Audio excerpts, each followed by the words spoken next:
Real fast, I wanted to tell you about my new podcast, Upworthy Weekly. It's a lighthearted news podcast. It comes out on Saturdays, and I have forced my co-host, Todd Perry, to join me here to help me tell you about our new venture. Todd, why should they listen?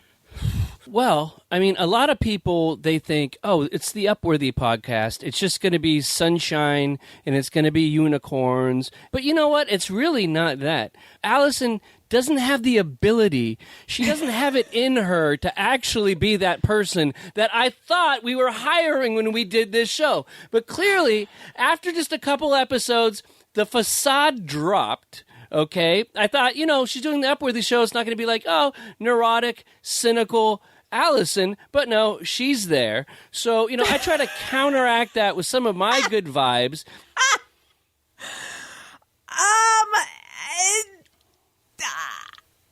I would argue that if one person is coming off as a little bit cynical and unhinged right now, it's not me.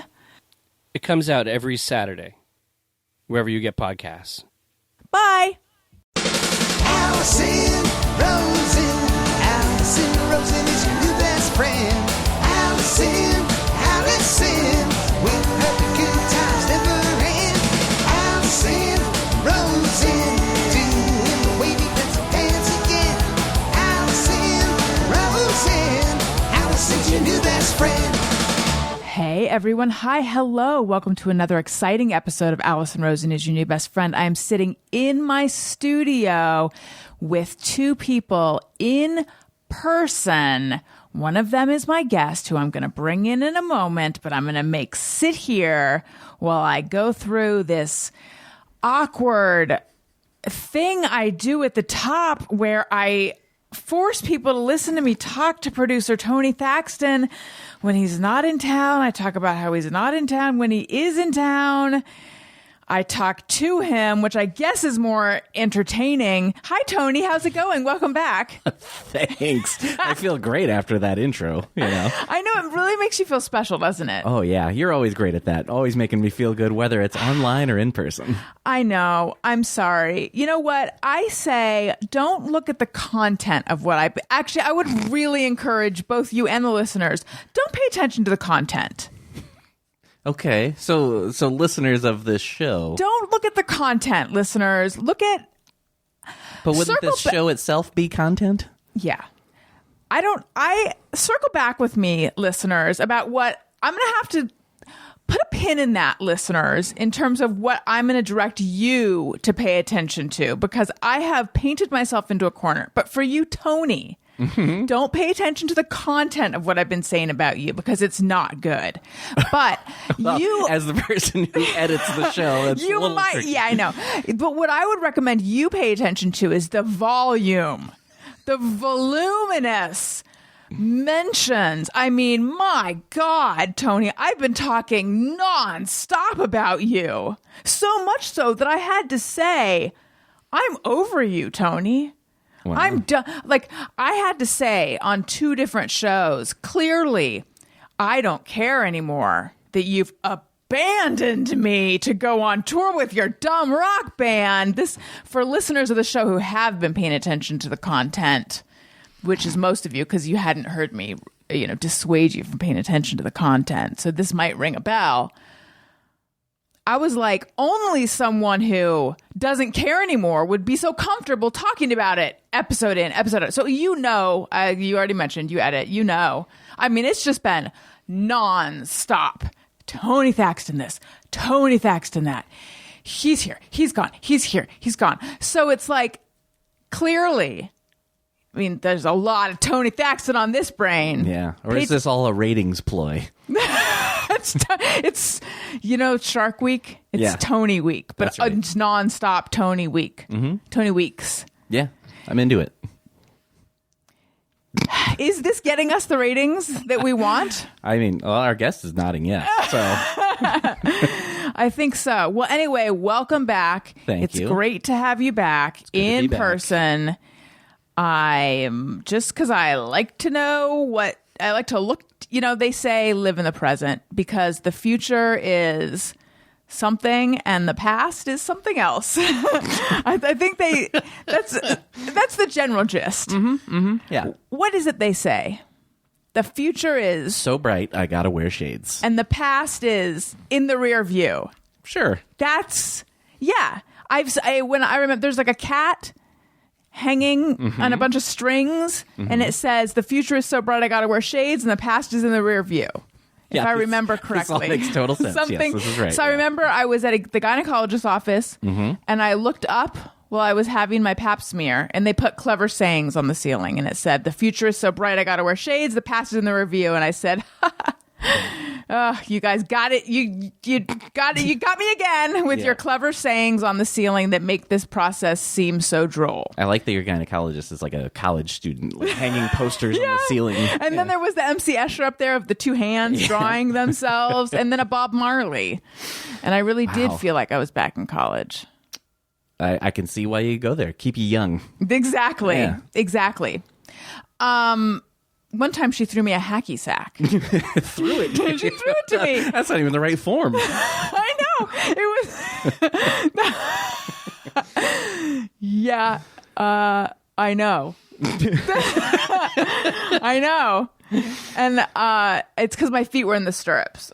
Okay. So, yeah, but her feet weren't, so she could have kicked it to me. Exactly. Yeah. Anyway, you should consider a new the doctor. future and the past are none of our business. We just have the present moment. We just have the present moment. But all that aside, do you have plans to leave again? No, not in. For real? I have no, literally nothing in the books. Though technically two things, but not until next year, and they're literally next year is like tomorrow is plus a and couple. It's literally like one show each time, and that's it. That I'll actually leave for, but it may not even affect this. You know, I'd probably be gone on the weekend and then right back. What month is the first one? I think It's like May. February. Okay, I think that is I can work with because it's like literally like one show turns into like, oh, it's 14 dates and one of them's in England. That England show got canceled. Okay. I sound like a jealous girlfriend. I know. I don't know what to do with this a lot of the time. I know. I just have to sit here and take it. Really. I know. And the funny thing is that when I have been a jealous... Here's the thing, Tony. The times of my life that I have been a jealous girlfriend, I don't act on it. I just hold it in, except for my first relationship and putting it all together. He was in a band. He played bass in a band. Mm-hmm. They were on the second stage of Warped Tour. Okay. I really tried so hard to be the cool girlfriend, the cool girl. There's a lot of it's a hard thing to say. We'll get into that with our guest, who is a professional voice actor who narrates audiobooks and more. I tried so hard to be the cool girlfriend, and it probably just came out as like my voice sounded very pinched and stuff. I don't think I pulled it off. But in general, I don't act out on those kind of feelings, and I don't really have them anymore. I just hold them all in, and then I see that I've held them in and sublimated them, and now they're just coming out here in this jokey format that no one can tell whether it's truly joking or not. And it is 98%. So often that it's starting to feel like that. That's what I'm saying. I know. And I don't know anymore whether it is or not, but I think it is. Well, I mean, I but hope no so. one, At the end no of the one day, can I tell. thought so. But yeah, I thought there might be a little shred of truth in here. Well, I don't know. I don't hold it against you. Sure, that's very obvious. Oh my God! I have a timer in front of me, and I see the time, and it's a time. Time flies when you give me shit. No, you know how they say like when you're in the zone. Not the zone, the flow. When you're in a flow state, for anyone who doesn't know, a flow state is when you found your passion, when you're doing what you love, what you are meant to do. You don't like for Tony, it's probably like playing drums, not editing my podcast. When you're playing both, I do both. Okay, when you. I like that you're like, I've looked at the timer. We should move along, but first. Well, because I just realized I've discovered my passion. I'm in my flow state. I'm not noticing time ticking by. I could do this for hours. My passion is complaining about Tony. Yeah, I think I found... most listeners probably have picked up on that, yeah. But it's not their passion. Right, but they're picking up on your passion. I know. Okay. But you know, the thing is, it's rude. It's rude to everyone, but especially my guest. I am delighted and also... I'm sorry. It is all... What has happened? Our guest just made a gesture to you like it's also rude to you. Oh, I missed it. I forgot that it's also rude to you, Tony. That is less of a concern, clearly. Yes, clearly. But especially rude to our guest to make him sit here for 9 insane, Almost 10 insane minutes. My guest is someone who you've heard before on the Thursday show, but never on a one-on-one like this. He is audiophile earphones and audio award-winning narrator of over 350 audiobooks and over 450 features for the New York Times Audio, including several episodes of the top-rated The Daily Podcast. He's the director of Kate McKinnon and Emily Lynn's Heads Will Roll for Broadway, Video, and Audible, and the Maximum Fun series Bubble, written by our very own Jordan Morris. Named one of Apple's Best of the Year. He produced and narrated the New York Times bestseller Stinker Lets Loose, an Audible original written by friend of the show Mike Sachs and starring Jon Hamm. That's a handsome man. He's also the author of Audible's best-selling New Arcadia series of multicast audiobooks, including the one that just came out, New Arcadia Revolution, which I got to be a few small voices in, which was delightful for me. Please put your hands together for Eric Jason Martin. Hello. Hello. Thank you for having me. It's delightful to be here, and it's great to come in hot with you already in a flow state, operating at the peak of your abilities. I know. You're here on the day where I finally discovered my passion. I have been on this earth a long time. I know I look very, very young, but I'm 75 years old, and I've just been banding about, am I a writer? Am I a podcaster? Am I a mother? Am I a raconteur?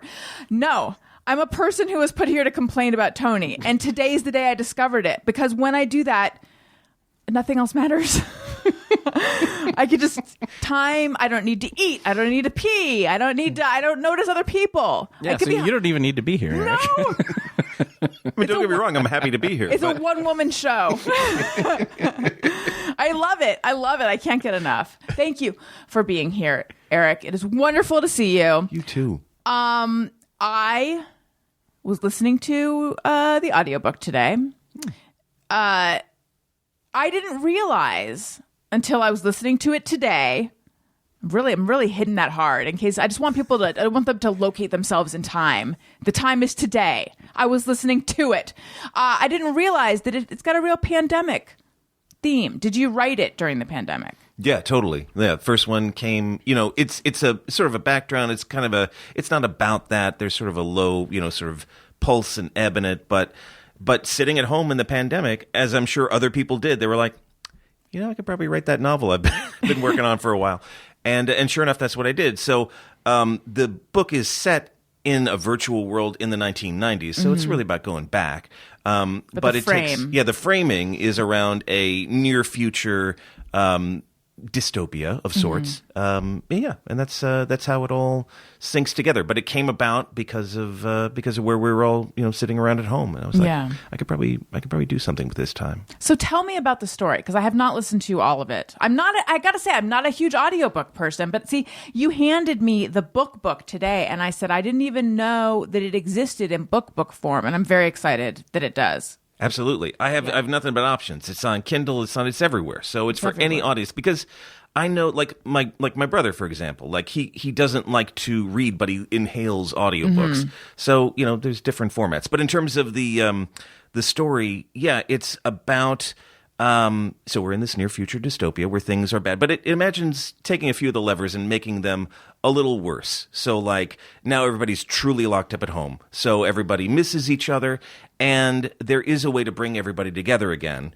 And it's virtually. It's in this virtual, totally immersive virtual world. And what we learn is that there was one option available, and it was a 90s arcade beat-em-up game. So that has been sort of retconned into this social space where people can get together again, basically an East Coast city like New York. So you've got all of these people who have been alone for a long time, and now they are let free in this city, and they can punch people if they want to. Or they can dance in the case of this. And so, but they have to get a job and they have to basically, or they're out on the street. So it's very immersive in the sense of this isn't just a quarter muncher like done in 20 minutes. No, you've got to live here now and figure out a way to hang out. So with that. For 90 days, right? Yeah, it's a 3-month period. And and you've got to beat 3 stages. And there's 3 bosses. And it's different for, some people have to, beat up bad guys. Maybe some people, their other stages are, maybe it's pottery based or, whatever they're into. Kvetching about people. Tony? Yeah, for example. I would do so well. Okay, so New Arcadia Revolution, how many books are in the series? Like, how many have you written? This is the second book, and it's intended as a trilogy. It's a continuation, but you can pick up here at book 2 if you want. Mm-hmm. And the framing, the video game aspect of it, was that all set up in the first one? It was, yeah. Yeah. So it details you getting into the world and like, oh, what do I do? And it's one guy's thing of like, oh, how do I get around and how do I navigate this and how do I find a place to stay? How do I, and then meeting other people, especially after you've been, locked up at home for so long. And then this second book just explodes it out, and it's like there's a multiple viewpoints. A lot of different narrators narrate their own sections, so it's a true multicast in that sense. And we get different perspectives and different people coming together. And in this case, it's on the dance floor. Who is the first woman we hear from? She's so good. She is so good. Is that Erica? They're also good. No, that is January Lavoie, who does, I think. Oh, God, she does maybe all of Nora Roberts' books or something. But she is just excellent, top-tier, incredible narrator. And I was thrilled that she jumped on. And then who plays Bryce? Is that Gabrus?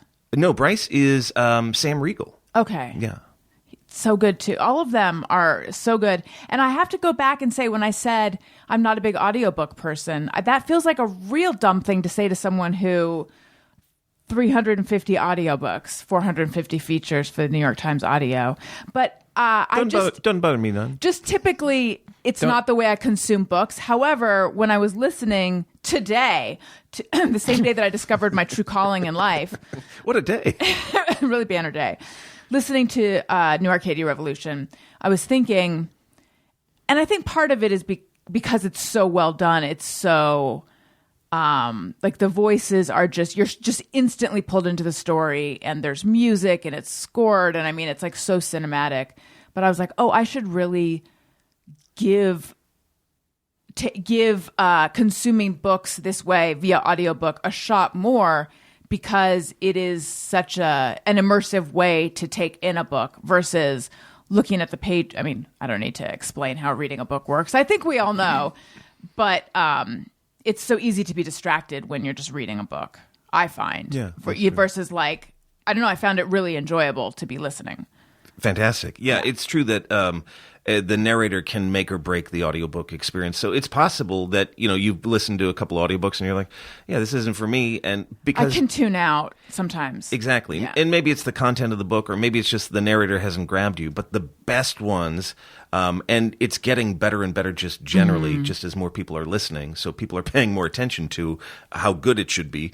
That if you're listening to a great narrator, they're right there in your, they're right there in your headphones. They're basically whispering into your brain. Right. And if they reach that flow state of narration, Tony,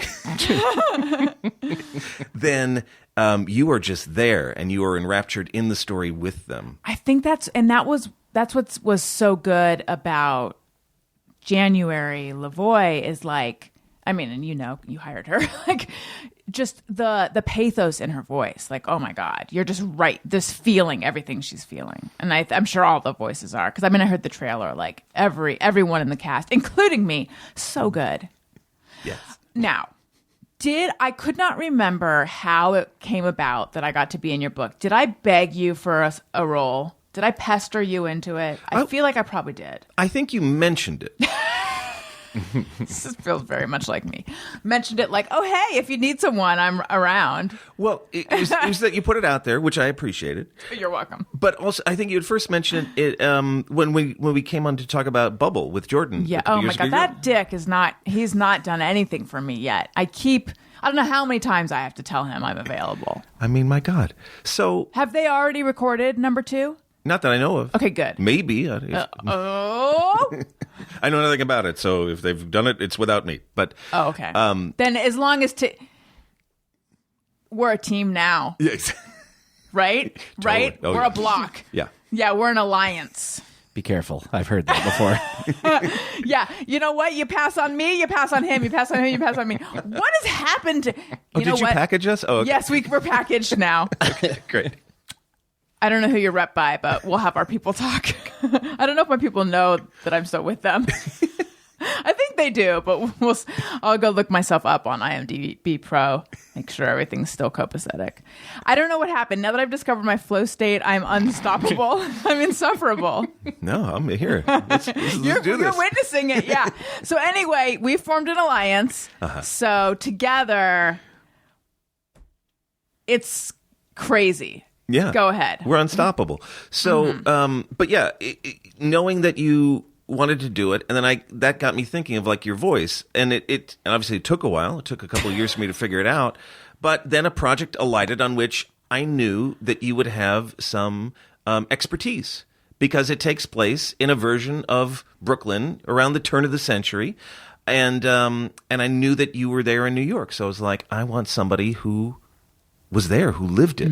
That's expertise. That's realism. That's flow.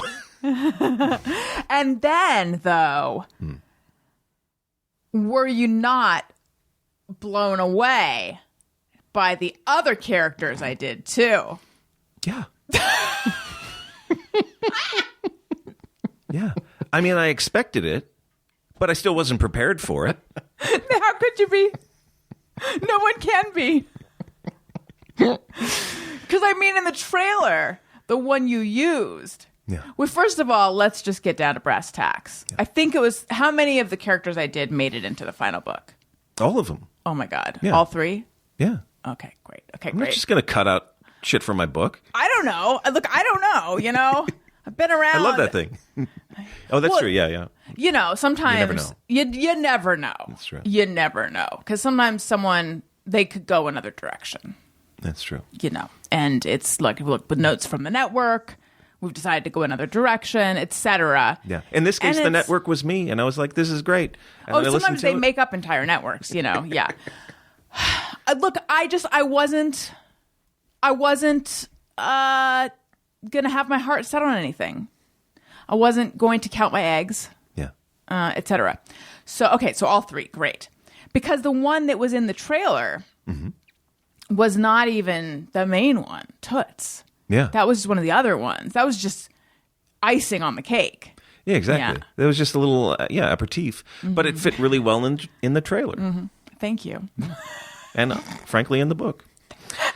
Thank you very much. Well, thank you again for putting me in your book, even though I demanded that you do it. It was very, very fun. It's been something that I've wanted to do for a long time. And it's actually been fun. David Huntsberger has this new podcast of like little audio sketches that he's been doing. And I've done a few of those too. So like this voice acting stuff, more and more little things like that have been cropping up, and I've been doing it more and more, and I've been enjoying it immensely. Yeah. And it's kind of all happening around the time that I've discovered my true meaning and purpose on Earth, and it's magical the way it's all, coming together. So thank you again. It was very fun. How did you get into this line of work? specifically into audiobook narrating, or just making big old into writing, or Audiobook narrating is what I actually meant. Oh, okay, yeah. Audiobook. I actually came to that through podcasting. Okay. And I think I may have told a version of this on the show years ago, but I was working with Anna David, and she's a writer. Yes. And so, and you know that I knew her in New York, right? Yes. Okay. Yes. But remind me how you know her. Maybe we should go back further. Tell me. Let's go back a little further. Yeah. You're from Northern California? I'm actually originally from Chicago. Okay. Yeah. And then moved to Northern California as a kid, and then moved to Southern California when I was in high school. And I've been here ever since. San Diego? I'm going to... Thousand Oaks. Okay. Yeah. From now on, I'm just going to ask questions instead of say things that are incorrect. All right. So Thousand Oaks, and then obviously been here in LA ever since, and I was, trained as an actor, but then I was like, I don't want to spend my days auditioning, so I went behind the scenes. Wound up. Well, I'll just give you the story. Please. So I was in college. I was working at Disney as I was playing Merlin for children's birthday parties, and along the way, I just got enchanted by that, and it just bought into the oh my god, the Disney magic a little bit, but just was fascinated by how he built an empire. Of sorts. So I got super into that. And then after college, I was like, I don't want to, be an actor because I don't want to audition all the time and I want a job. So I became an Imagineer for 3 years and worked on a whole bunch of Disney theme parks and some of the original movies like the Haunted Mansion movie with Eddie Murphy and wow. and the original Pirates of the Caribbean. I didn't know you were. Maybe I did, but I didn't remember that you were an Imagineer. Yeah, that's cool. It was cool. The trip though is that I was newly out of college, and there's no path up there. It's essentially like an ivory tower. So people generally come in there at the top of their game, after a long career in mechanical engineering or storytelling and stuff. And so when a job opened up at Universal, because I was also stage managing there for the live shows, I went to Universal. And then wound up running the backstage, theater department. Moved into show producing, and so it was, had a career as a show producer, theme park guy. You were pretty young at this point, though, right? Yeah, I was I think 24 when I started at Universal full time. Were the other if other Imagineers are coming in at the top of their game, were they resenting you for being such a young Imagineer? No, because I was essentially just at an assistant coordinator level. Okay. So I was the guy fetching stuff and putting together just sort of the glue that held project teams together. Got it. But I learned a ton, but there was just nowhere to go from there. Where did you go to college? To UCLA. Oh, okay. So I went to the theater program there before their musical theater program came in. So we used to sneak over to the music department and do shows there. And I don't know why I was so into. Well, I'll tell you why. I was really into musical theater because I loved Sondheim.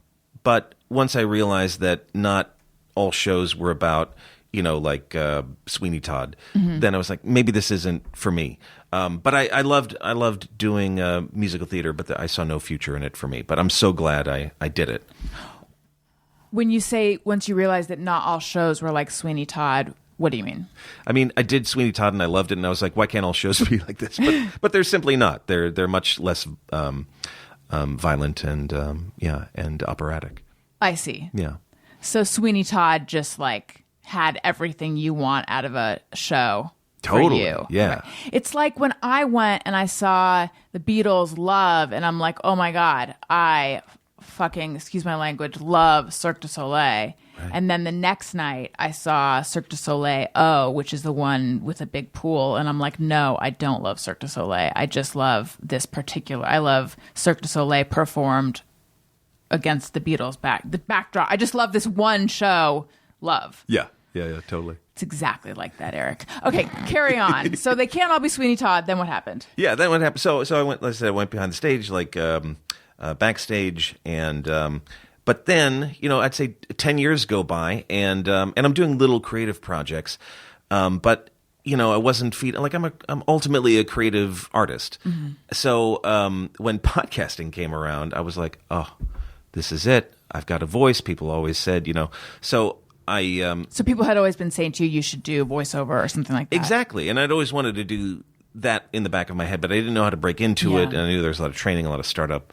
But podcasting seemed like a very easy way to get in and get started. And this was right as it was starting in like 05, 06. And so I had a show that didn't do much, but it was a fun outlet. And then when I had a show called, this is, by the way, a very long answer, but we're going to get to answer your question. But I did a show called This American Wife, which was a gentle parody of public radio. And for some the reason is because it was parodying This American Life. But as soon as we put it out, it went to the front of the Apple podcast page and was a huge hit. And I was like, oh my God, now I have an audience.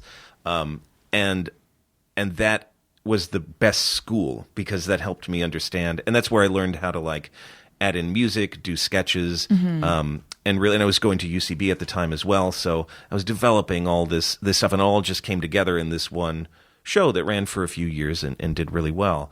But I was also I was also super into storytelling and live storytelling and telling your own stories because that scene was really sort of bubbling up. And I think that's where I met Anna. Right. And that's where she was wanting to do a show, so she invited me to co-host with her.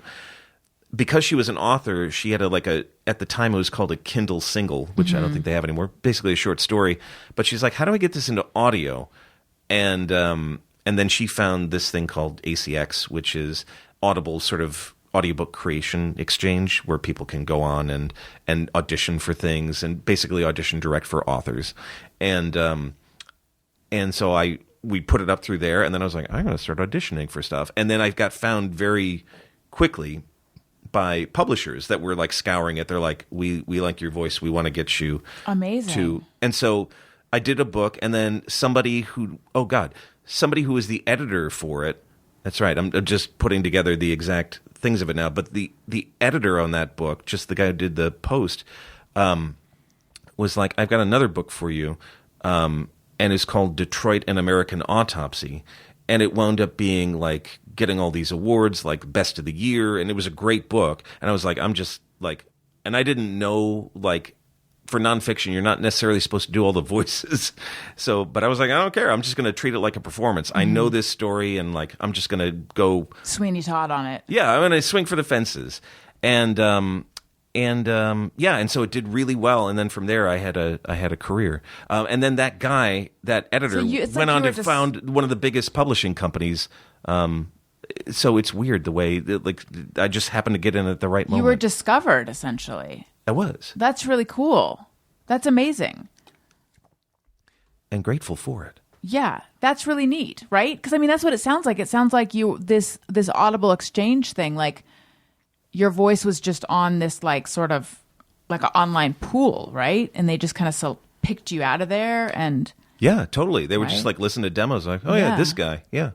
That's really neat. Because I don't really know how the audiobook thing works, but that's not typical of how it works, is it? Or is it actually, even now, because they're constantly still looking for new voices, because there's such a multiplicity of authors, right? And with their own unique voices. So they're scouring for new talents to match, even now still, as it's growing and as more people are finding their voices through memoirs or the stories they're telling. So casting people for audiobooks are constantly looking for people who want to get in. So there's still there's maybe that window of opportunity is maybe narrowed a little bit, but I'm surprised by how much you can still. Yeah. I mean, at the end of the day, you still have to be willing as a performer to sit in a little box all day and just read a whole book that's in front of you from beginning to end out loud. Yeah. Which some people don't like.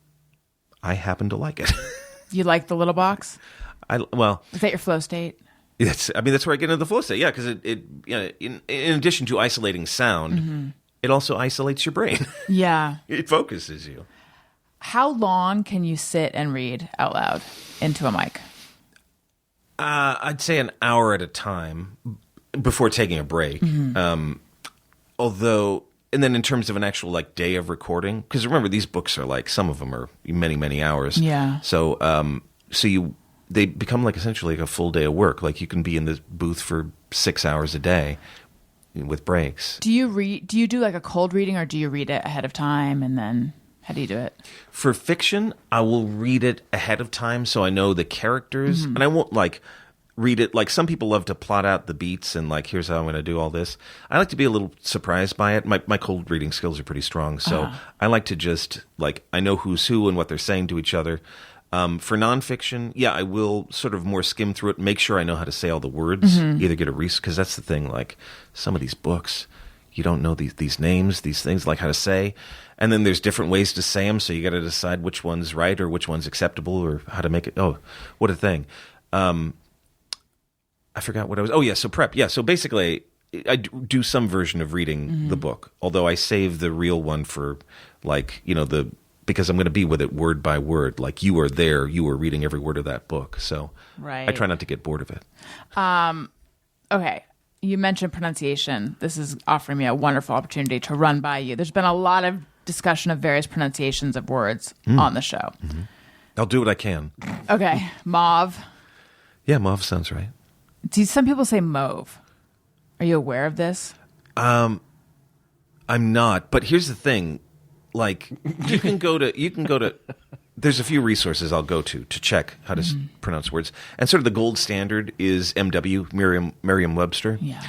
And they will have multiple versions of it. And sometimes they'll have multiple audio files. Right. So you can actually hear both ways. And sometimes the first one is like, oh, I would not expect that to be the first pronunciation of this word. Right. It upset me, I think. I'm sort of a pure. I thought there was only one way to say experience, and I think is it the word experience? Maybe it's X or experiment. And so a lot of people say experiment.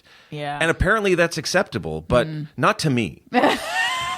Yeah, no. But I mean, I'm neither. okay with it. I can live with it, but Okay. yeah. The man's name D-O-N, the woman's name D-A-W-N. Don and Dawn. Do them again. Dawn. So Okay. it's the AH versus AW sound. To me, it's the same vowel sound. It could be the same, Don and Dawn. Yeah, well, No, you're saying them differently. I guess I am saying a little different, but I think it's still acceptable to say it. Thank you. Yeah. Let's see. What else do we have any other ones, Tony? Those are the ones I The main think ones. of you bringing up. Yes. I feel like there's new ones. Do you guys know who Teal Swan is?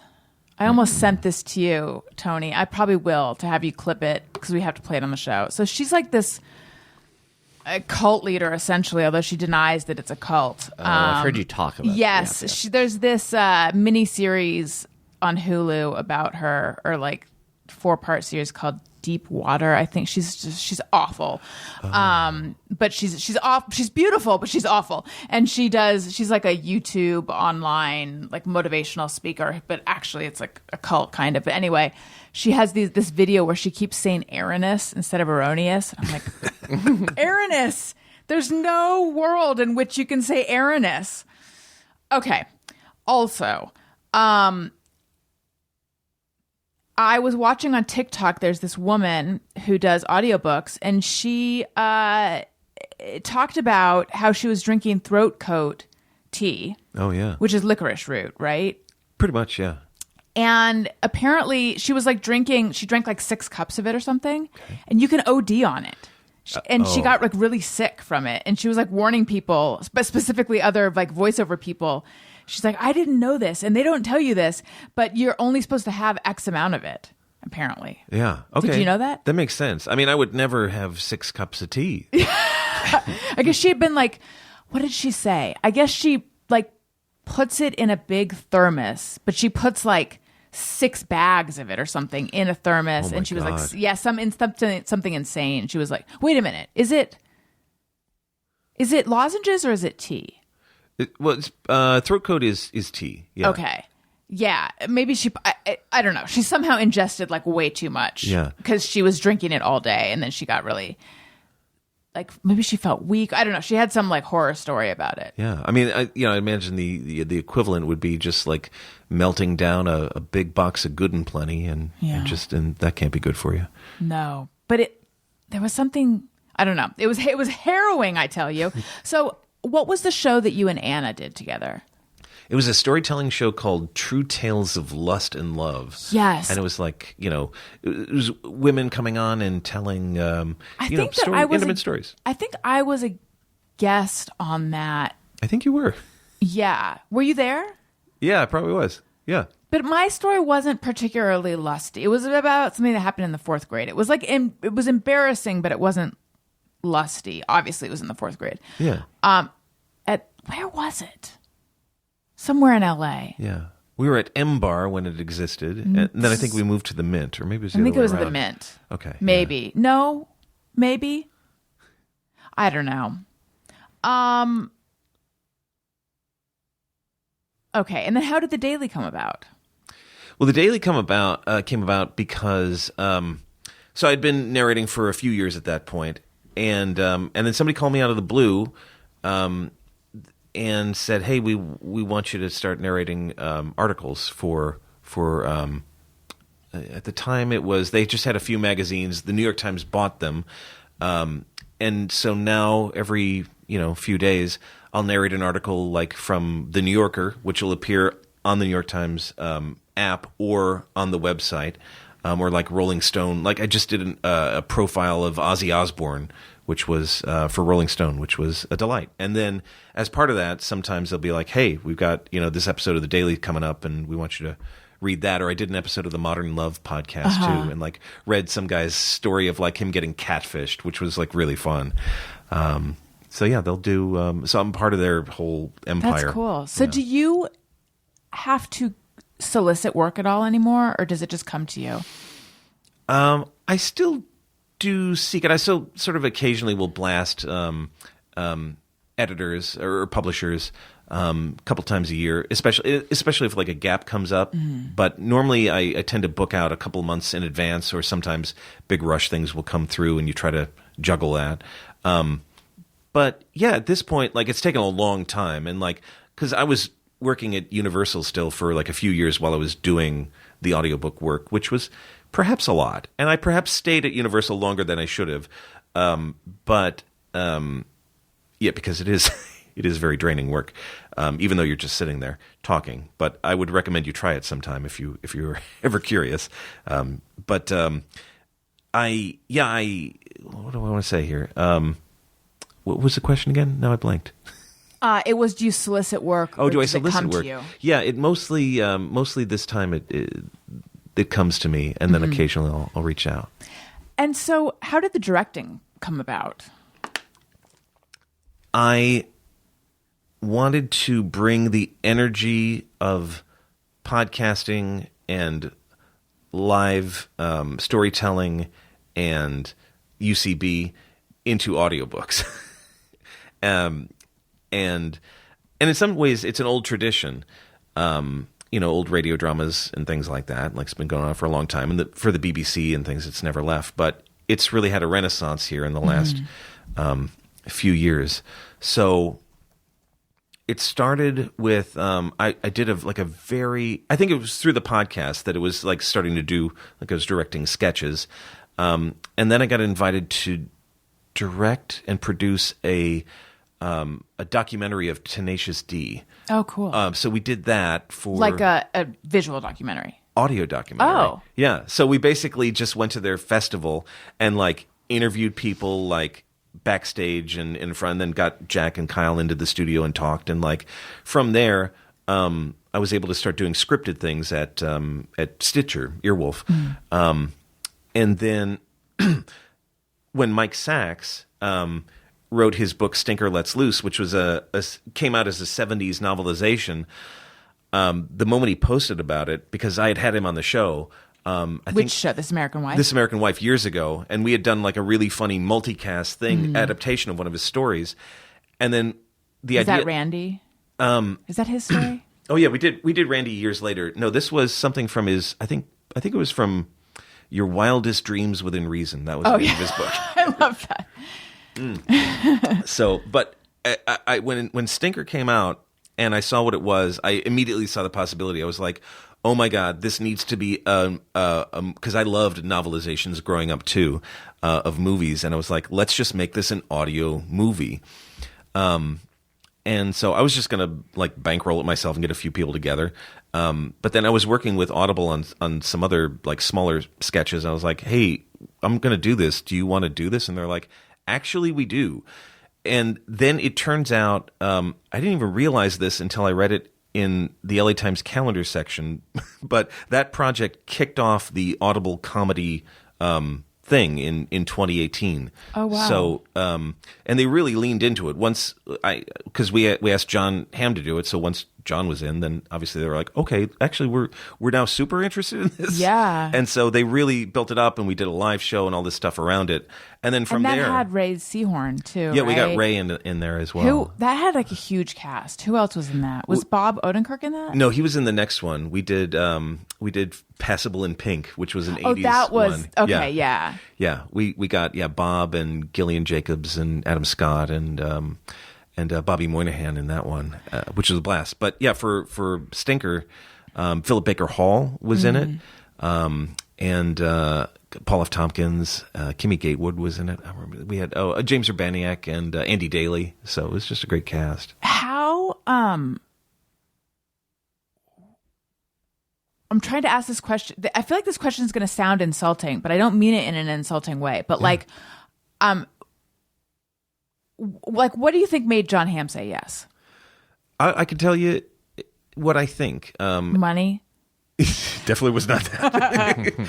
So, first of all, I had already assembled a great cast. And Mike had worked with him briefly on something. I think he took his author photo a couple years ago. So he had that connection. Mike Sachs takes photos? No, Jon posed as his author photo. Okay. Which is brilliant. It was very funny. I was so confused. Okay. So, but at that point, we had the whole cast assembled. And I was So you already had like Ray Seahorn? Yes. So then I guess the question also is like, what made Ray Seahorn say yes? Well, she's just a big fan of Mike's and Okay. like newer stuff. So she was one of the first people we brought on. Got it. And then once we got Andy Daly and Paul F. Tompkins, I was like, these guys, like I know Jon loves working with these folks. So so I laid it all out. I was like, hey, here's what we got. It's going to be a short commitment for you. I think it was only like 2 or 3 hours of recording. Like we went fast. And you'll just have a great time and you'll be with these awesome people. And then he wrote back, soon and was like, yeah, I was really, and I was literally like jumping up and down with joy when that happened. Cause that definitely changed things. That was huge. So I'm so thrilled. But the reason why I think he said yes is, and it was only in hindsight, I think reading like a profile of him, that he grew up, his father ran a trucking company in the South Midwest area. And they would just have these crazy raging parties at the site. And young Jon would go upstairs and watch Saturday Night Live. And like, that's how he escaped. And that's how he found comedy. So I was like, okay, this literally takes him back to his childhood. Right. So I think that's why he did it. Nice. Yeah. Cool. So when you're directing, what's like the main, like, talk me through what it is that you are trying to do. And I actually got a chance to watch you or listen to you direct a tiny bit because I came to the Maximum Fun Studios, I think, to do an episode of Jordan Jesse Go and you were wrapping up a session of recording Bubble. Oh, yeah. So I got to hear you sort of direct people a tiny bit. So I heard a little bit of it, but like, what is the when you're directing, an audio performances, what are you trying to do? I'm trying to meet people where they are. So it's finding out their baseline. Like I sort of analyze very quickly of like, okay, what is this person's capability? What is their either I've cast them or I've not. And in which case it's basically just getting them to performance level as quickly as possible while having a great time because it's fun.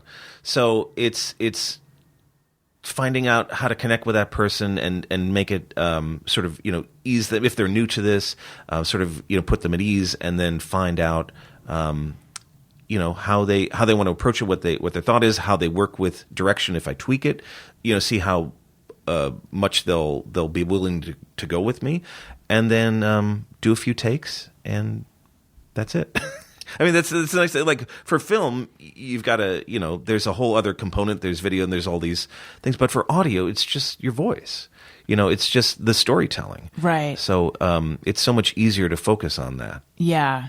And so to go back to Bubble, which you saw, that was the fastest I've ever worked. So we literally recorded that thing, and there was 40 plus people, and we got that done in it was either 2 days or 2 weekends, but it was very fast. And so we only had a couple of takes, and we had long pages so we would just, do our, that was a very accelerated version of it. But even then, we were able to very quickly find out, like, okay, here's what we're doing. And then and a lot of it is planning too. That's the other thing, is like, if you plan it correctly, then the amount of time you spend in the studio is minimized. Then it's just about bringing the right people together and making the magic happen just by the electric spark of you and I, for example, sitting across the table, speaking into these microphones, like, Oh, I feel it. Hence our alliance. yeah, we don't need to do much. No, that's what they'll say about us.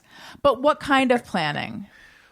Planning of literally like we need to get these actors in this scene together, see. and then then we just move on and try to go chronologically so that you can keep the story thread, so you don't have to explain, like, so it's all those factors of like, what's the path of least resistance to get as much recorded in as little time as possible. Have you ever had it happen? Because this happened to me once.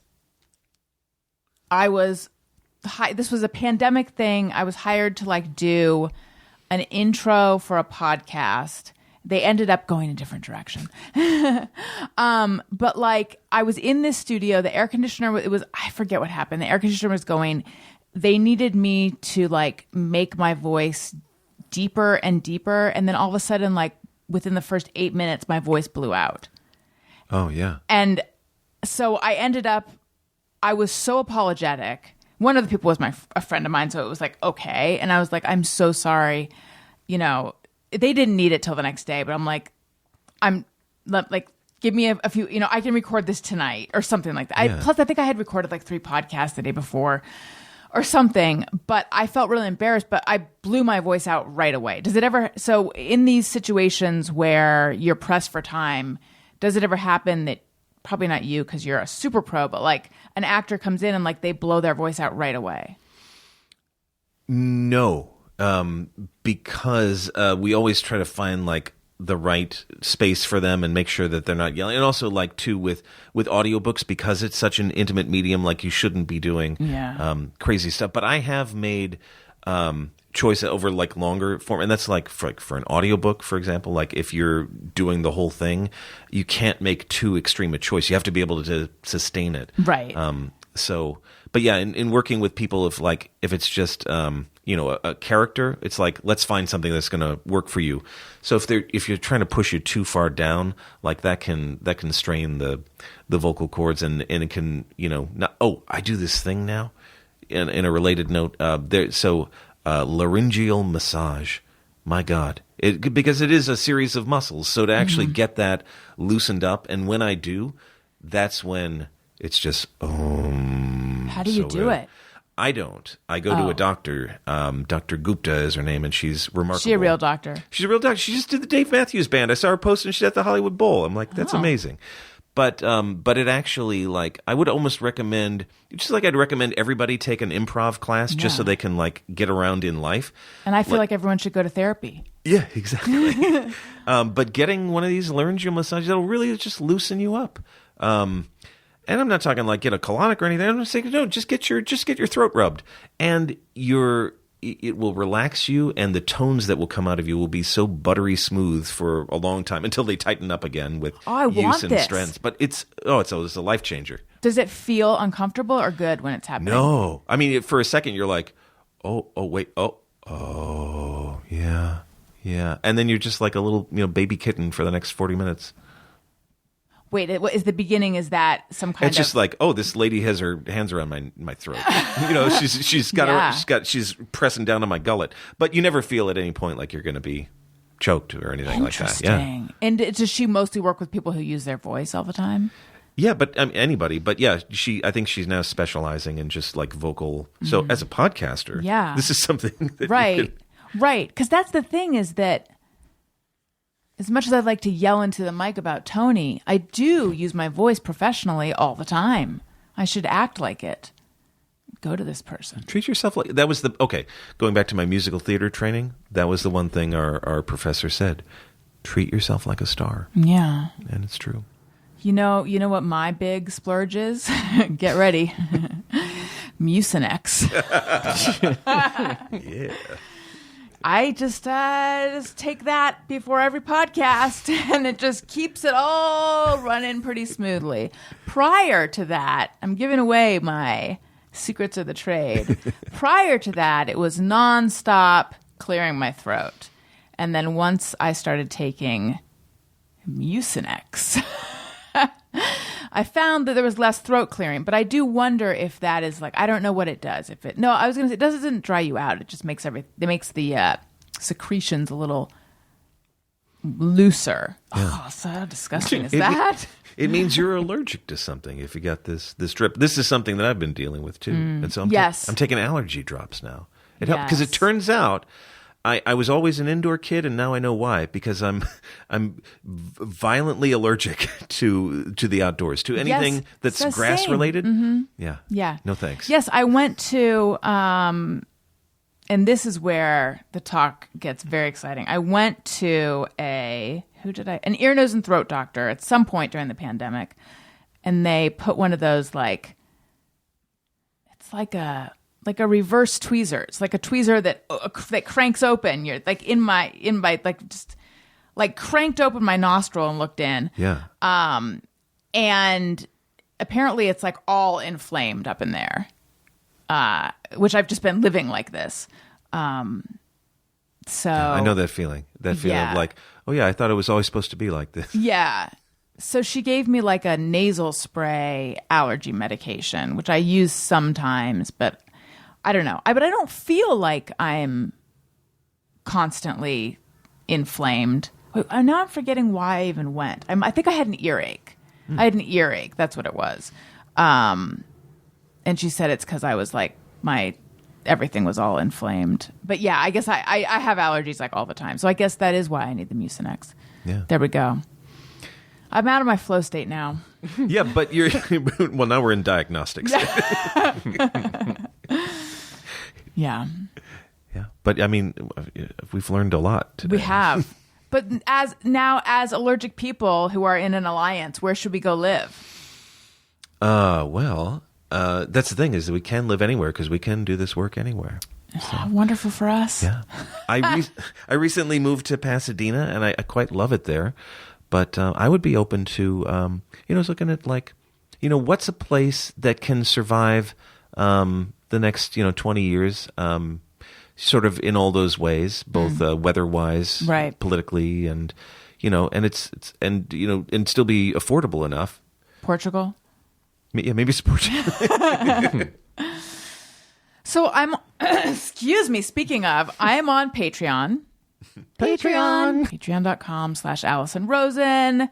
All sorts of fun stuff. We got bonus episodes of The Friend Zone. That's my Patreon podcast. Upcoming Friend Zone with Jackie Johnson. I went over to her house. I heard all about her birth story. I met her adorable son. And there's a level where you can text me and I'll text you back. There's live streams. You can see videos of the Thursday show. And my brain just stopped. My brain just punched a clock, but unfortunately my mouth hasn't. So I'm sorry, you guys. Patreon.com/Allison Rosen. It's much more fun than I'm making it sound. I swear. You just have to take my word for it. And if you subscribe for a year, you get, for an annual subscription, you get 2 months free, or you can do it month by month. And people send in questions. And I know, because I already looked, we got comments. We got comments for Eric, more than questions, but I want to read them anyway. And we have a little song.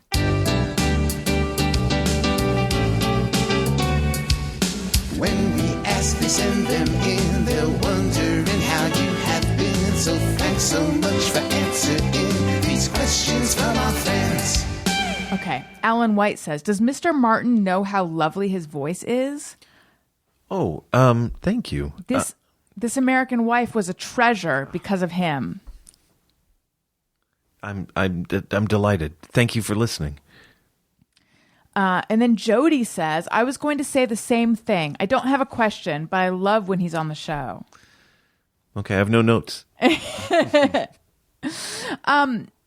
Tell me more about This American Wife. What was the format? The format was just a loose. It was whatever we made it because we had all of public radio to draw from. So it started with me, like, for some reason, one of my my best impressions was of former NPR news anchor Robert Siegel. So we would do funny news stories, but it was mostly centered around like the interview. And then we went into like sketches, and we did a lot of improv. Like we had the Super Ego guys on. Mm-hmm. We did a whole like week-long crossover with the Thrilling Adventure Hour. So we had all their characters on, and so we just did a lot of different stuff. But then later, we started interviewing a lot of authors, which sort of dovetailed with my work in audiobooks. So it became a bit more literary in bent. It was still funny and irreverent, but we just did it. It just became a sort of a vehicle for, honestly, for just figuring out how to do all this stuff. Right. Nice. And meeting cool people. So do you have a just me or everyone? I do. Hang on for a second, though, because we do have a jingle that we have to hear or else we get fined. I thought so. Mm-hmm. Sometimes I ponder on something I have thought or done. Is it just me or everyone? We get fined by the FCC if we don't play it. Isn't that shocking? It's sad but true, I guess. It's weird. Yeah, it's just a holdover. It's just weird. So no one really understands it. It's just something that's on the books that they enforce. Okay. Do you have one? I do. So is it just me or is it everyone that I sort of have taken on the de facto responsibilities of being tech support to my parents? Oh, my God. Oh, my God. I was literally just thinking about that today. Yeah. It's not just you. And it drives me insane. If you're listening, Mom, I'm not going to apologize. Like, I am not an Apple genius at all. I mean, maybe are you good at stuff like this? I mean, I'm okay with it, but I mean, truly, like the experts should be consult. Like, I don't mind doing it, and I'm sort of like I want to help, but I mean, it's sort of crazy that like think about like they started with like the radio, right? And then they've gone through these successive waves, and we've been through about half of that. Yeah. But it's like to come, towards this far along in their journey, and then to maybe just like lose the thread a little bit of just like, how do I do all this stuff? And the short answer is, I don't know, really. I mean, we just figured it out over time. Exactly. But yeah, it's a journey. It's the problem for me is that my mom will text me and be like, it used to be when I did this thing, this would happen on my computer, and now this happens. How do I change it? And I'm like, it takes 600 texts to even understand what the question is. And then to try to explain it is so difficult. Yes. That it's like exhausting. And it usually comes at like 11 p.m. And it's just like, oh my God. And it's never like, hi, honey, I have a question. When you have a chance, could you let me? It's always like, how do I fix? You know what I mean? It feels like a 4-alarm fire, and I'm like, ah. I want to listen to my stories. Yeah, yeah. So, how is the question being communicated to you? Is it like a phone call or is it a text? I think if it was a phone call, it'd be much easier, even though I'm not inviting a phone call. No, the phone calls are actually still very difficult. I think I just fielded one the other day, and it was like I thought we had like set up a subscription, and then it wasn't. So then that's the added like, oh, I got to make sure that we get this taken care of. But it's like, how do you explain that? Yeah. And because it's not just what do you do, because there's all these steps that mean nothing, that are gibberish. Right. It's also you have to explain the why. And really, you need to show it. So what I've finally figured out is just like, just make a list. The next time I see you, we're just going to knock them all out. Yeah. Yes. Because I can't do it over the phone usually. I know. And a lot of times it's like, I want to just say, because when I can't figure out something tech-wise, and by the way, I'm not Gen Z. I'm old. I Google, how do I do, I just Google the question, because oftentimes you can find an answer that way. But my mom doesn't ever do that. Tony, are you tech support for your parents? Every now and then, not too often though. It's usually more, they're on the other side of the country, so like if I'm there, I feel like maybe I'll get asked a little more, but usually no phone call. Maybe an occasional text, but it's pretty rare, honestly. I'm the first line of defense for any sort of phone-related anything. Yeah, my mom is surprisingly good with that stuff. Yeah, it surprises me. Lucky. Yeah. You are lucky. Yeah. The only thing I will say, the one thing I wish they would learn how to do is change their Wi-Fi password. Are you guys parents this way where their Wi-Fi password, they're like, oh, can I get on the Wi-Fi? And my mom has to like get a piece of paper and hands it to me, and it's like JK34725. It's just like nonsense numbers and letters that are like 25 characters long. Yeah. Do they change it often? Does it not save? No, I think it's literally like the they get it set company. up and it was given to them, and they just don't ever change it. And Gotcha. Yeah. No, my parents have the one that it's been the same one for like 15 years, but it is personal to them. Yeah, well, that's good. That's a step in. Yeah, you're lucky there. I was behind a Fiat. I think it was a Fiat yesterday, and it said the car. Okay. And it said my red Fiat, the license plate frame. Is that right? My red Fiat would be. That's too many letters. So, my rad Fiat? Maybe it was the vowel that was missing? Right. Wait, it was the license plate frame or the license plate? No, the license plate. Oh, sorry. I thought you said frame. Maybe it wasn't. You did say frame, but I meant intuited. license plate. Thank you. Yes. But that's too many letters. So maybe it wasn't a Fiat. Maybe it wasn't. Maybe it was Was it a Kia? No, I think it was a Mini, actually. It doesn't matter. But it was like my red, whatever the kind of car was. Mm-hmm. And I was thinking, what a weird personalized license plate to get, because there's not really anything personal about it. Yeah. It's descriptive as hell. It really, yes. This person is showing, not telling. But why would you get that as your license plate is just what I want to know. I kind of feel that with any personalized plates. I do too. Yeah. I do too. I actually don't want someone to drive somewhere and be like, oh, Allison's here. Yeah. I prefer anonymity with my car. But if you're going to get a personalized frame, hello, again, brain checked out. If you're going to get a personalized license plate, why would you get one that is just so exactly, like, why not just put like my license plate? I mean, it's probably taken. Yeah. I don't get it. Vanity. It's right in the name of the plate. Yeah. Is it literally just an attempt to get noticed somehow? Well, and it worked. I played right into their hands. Yeah. I mean, it's still haunting you. Have you guys ever had personalized plates? No, never. You don't have like read your book. It's doing the advertising for me. Yeah. No. I've actually seen it multiple times, and a friend of mine posted a picture of this before. I've seen a car around town with the license plate that just says IMDb me. Yeah. Mm-hmm. Did you guys ever watch Empty Nest? Wait. A was it a little sitcom? bit. Yes. It was a spinoff of Golden Girls. Right. With and it had Richard Mulligan, yeah. Dinah Manoff, I think, and Christy McNichol. Oh, yeah. I've seen entire episodes of it, and I don't remember a blessed thing about it. Yeah, same. Okay, so there was a character. Was the actor's name David Isuzu? Oh, God. No, that was his no. pitchman role. Okay. Wait, what is his name? I know his name. Joe Isuzu, I think. Joe Isuzu. But that David But maybe his name is something- David. Yeah, I think his name is David something. Let me try and find it. The internet's being very slow for me in here for some reason.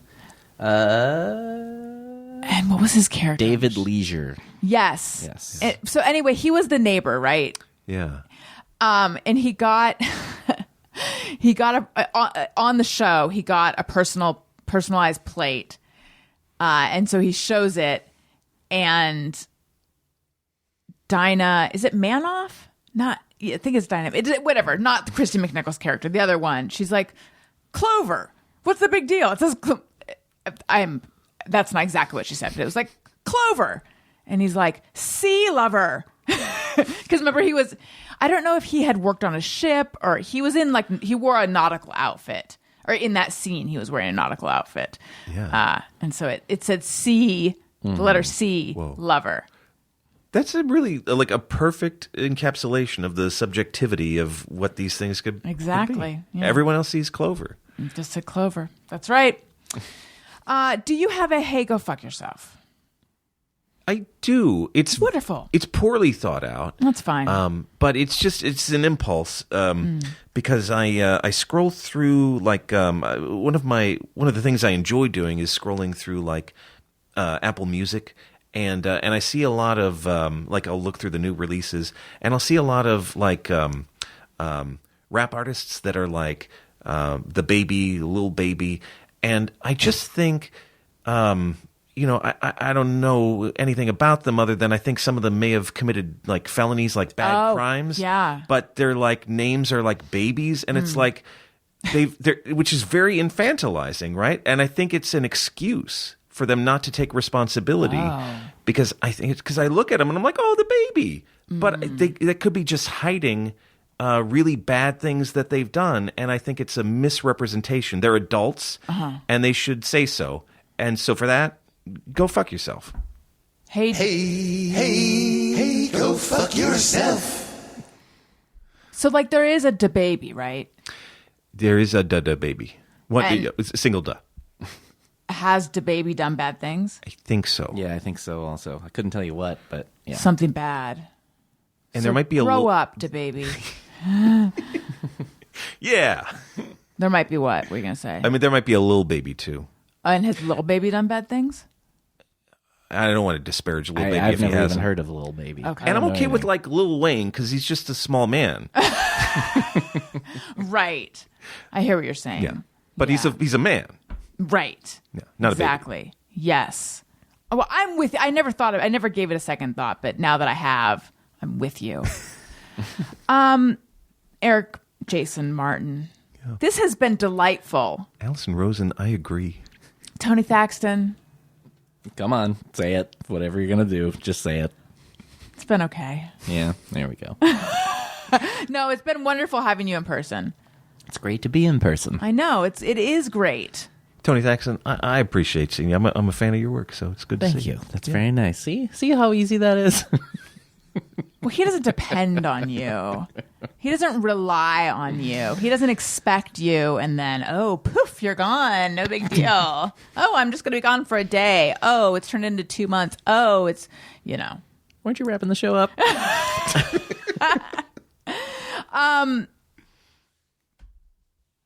If you like what you're hearing, or even if you don't, please make sure you're subscribed. Leave us a nice comment, 5 stars, please, on Apple Podcasts or wherever you're listening. Follow me on social media at Allison Rosen on Twitter and Instagram. Subscribe on YouTube, youtube.com/Allison Rosen. And I already mentioned Patreon, patreon.com/Allison Rosen. Also, I am on Cameo. Listen to my other podcasts. Apple is a place you can find them, but that's not what I meant to say. What I meant to say is Upworthy Weekly is my lighthearted news podcast that comes out on Saturdays, and also Childish comes out every other Wednesday. That is my parenting-ish podcast that I do with Greg Fitzsimmons. Make sure to get New Arcadia Revolution, and Eric is going to tell you where to get that, and he's also going to tell you all the other stuff you should look for. Take it away, Eric.